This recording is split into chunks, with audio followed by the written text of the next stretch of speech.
What is going on, guys? Fighting Game Select is back. We are here, and we got the GOAT, like I said, the Street Fighter God himself, PunkDaGod. How you doing? How's everyone? Hey, what's good, man? What I have to ask is, how do you feel about Street Fighter 6 in a high level right now? Right now, honestly, I don't think is the best place. It's the first version of the game, which is, I would say, definitely a good first version. But just because it's a good version, the first version of all fighting games that's literally always been trash, doesn't really say too much. The game right now, it just feel like you playing a lot of different mini games when you playing it. Like the things that you can do out of Drive Rush sometimes, it doesn't really make a lot of sense. Like I feel like I should be able to just check Drive Rush and that's the end of it, like a dash. But nah, there's other things you have to worry about when your opponent is doing a Drive Rush. The drive impact, which is just another mechanic that just adds on, and it kind of like make you play Street Fighter in a different way than we've been playing it for so many years. Like a lot of characters been doing, like, you know, button into special moves for years and years and years. Now you kind of can't do things like that anymore because you run the risk of getting drive impacted. So you have to, you know, do it very sparingly. And then the big one, I think, in my opinion, is just perfect parry. I think perfect parry is the silliest mechanic that the game could have added. Like, it makes every character just extremely scary, and especially when you have your opponent cornered. Like, when I have someone cornered is the time I'm the most scared in the game. Like, when I knock you down and I have you cornered on that knockdown, I'm so scared of what you might do on wake up, and it's all because of perfect parry. You perfect parry me, now you back through me, and I'm literally in the same situation that I had you in, but I got you there probably because I won neutral or something, but you just got me there because you pressed two buttons and got a perfect parry on accident. So that's like my biggest problem is the fact that you can win off an accident. No one is trying to get perfect parry. I mean, you won it, but like it's never a guarantee. So like you're just hitting it hoping like, oh yeah, I hope I can catch his perfect button timing so I can just get this perfect parry back throw and then maybe win the match. And there's just like not a big risk to doing perfect parry, especially from some ranges. There's people now who just tap perfect parry in neutral, and they just like, oh, well, if he hits a button right now, I'll get a perfect parry and a combo that's going to take him probably to the corner. People just tap it where they like, oh, he might press his best neutral button and I'm a perfect parry him. And I feel like that's just corny. My question is to you, if there's a way you could balance perfect parry, what would that be? Either you make it only work on special moves, which seems like what it was really intended for, because there's just some brain dead special moves on the game that depletes drive gauge, and if you don't have that, you'll kind of just be messed up. You just be pretty much. Yeah, bro. Like Jamie would be dead, bro. Or you either make it have more whiff recovery so I can punish counter it. It'll stop people from just pressing it and, you know, just being like, okay, maybe I could win off of just hitting this if they somehow press this button. And I think that there probably should be two different parries, a low parry and a high parry. I think it's crazy that it just parries everything. I agree with that. No matter if it's a low or a mid, high, it just parries everything. So it eliminates that mind game. Like a lot of time people doing like drive rush overhead to, you know, as a mix up, people just do parry now and there's no mix up there. Yeah, they blocking the low and is blocking the overhead, so you don't even have to have that mental stress of reacting to the overhead or low. Yep, you just react to a simple button. You know, when I play DJ, sometimes what I do, you know, I apologize in advance, but sometimes what I do is like, I know that they're trying to like get out of the corner, and they try to drive rush and I parry, and then they try to jump. I would let go parry and then up kick because I'm already holding down back. So if drive rush, how would you balance? The mechanic itself is not really that bad, but I think that should be punish counter, because I think like you're not really risking much meter for doing drive rush, roll, drive rush, and neutral. You just kind of do it, and some characters drive rush is just so good that even if you're ready to check it, you really might not be ready to check it. You just get counter hit. You just get counter hit and you die because you get so much plus frames from drive rush counter hits that you get combos that just don't even make sense half the time.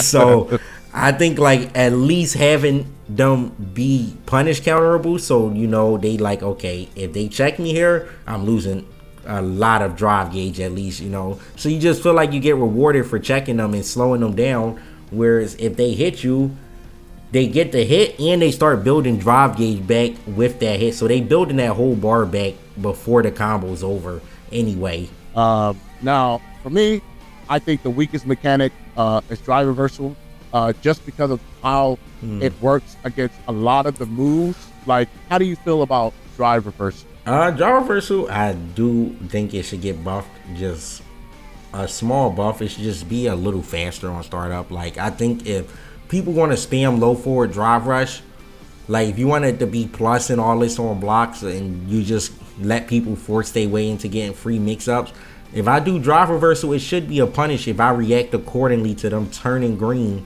I shouldn't have to guess off a low forward drive rush if I could drive reversal them, because if I don't react in time, they could just do jab block, which people doing anyway from drive rush off a low forward. You just doing jab and block anyway. It's just like, why can't I stop them from doing that ever? So I think just speeding up the drive reversal a bit more, especially with how easy it is to punish and the reward you get for punishing it, I feel like just speed it up a little bit more and probably just take the plus frames out of it.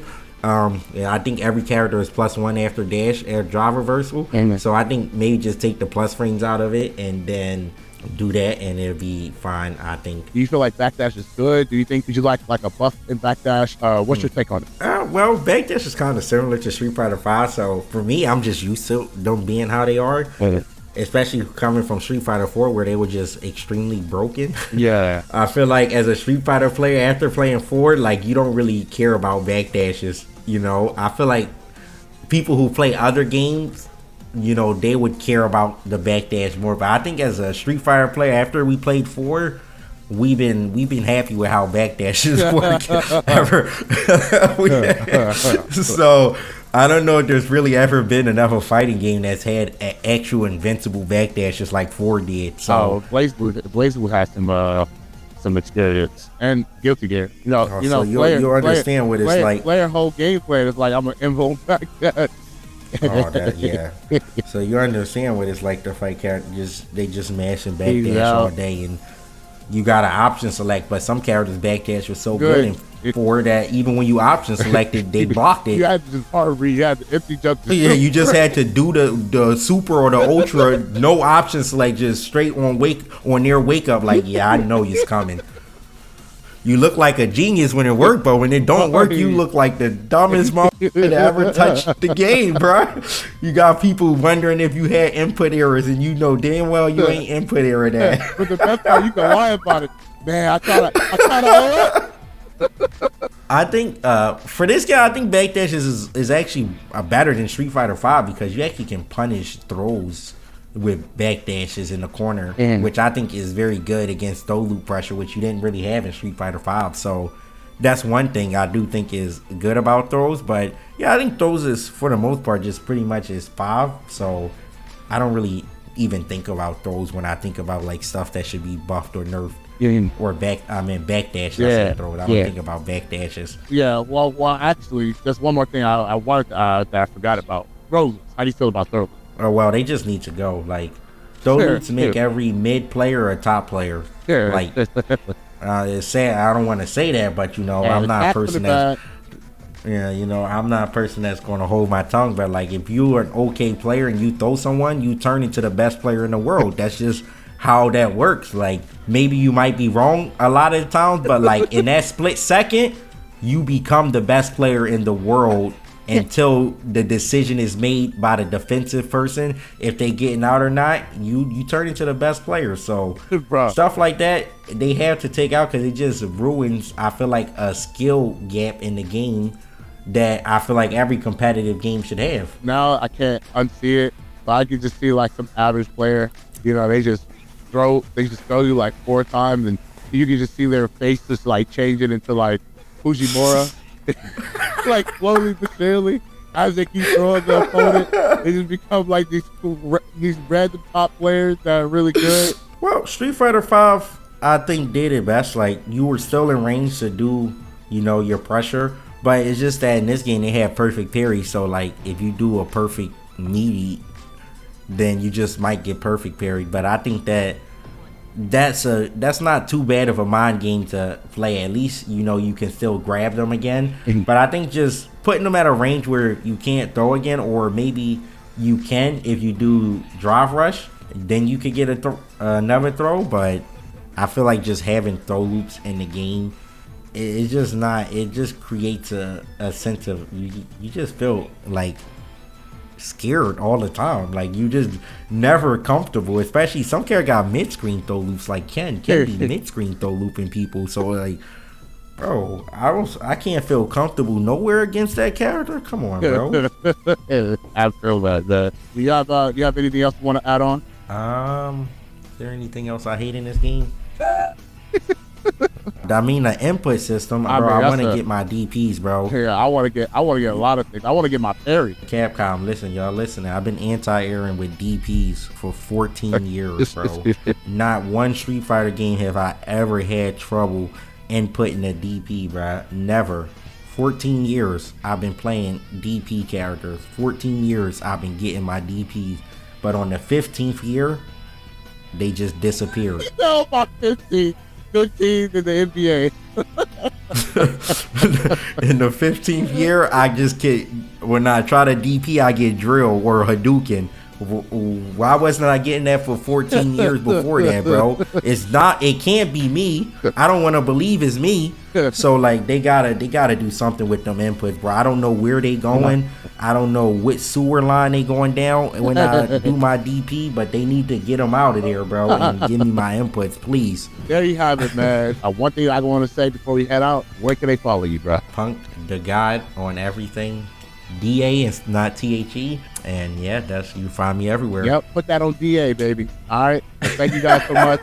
We'll be seeing you guys in the next episode of Fighting Game Select next time.